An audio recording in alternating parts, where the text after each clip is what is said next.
Hello mga kasweet. Eto po, April 8 dito. It's 10:07 in the morning Pacific Standard Time sa California po. Kaya po natin binibidyo yung araw kasi nais nating makita ang solar eclipse. However, hindi po namin makikita dito sa California.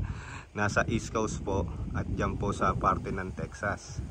So kung mapapansin nyo, ewan ko kung tumatakip nga yung buwan sa araw, pero doon po sa pinanonood yung video sa YouTube na live forecast sa Texas, nakaka 1/3 na po. Ngayon wala. Tingnan nyo po yan.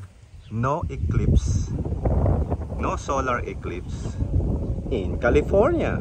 Dito po sa southern part ng California, I cannot see. So yan lang po mga kasweet, no? Wala kami eclipse, pero sabi medyo didilim daw, no?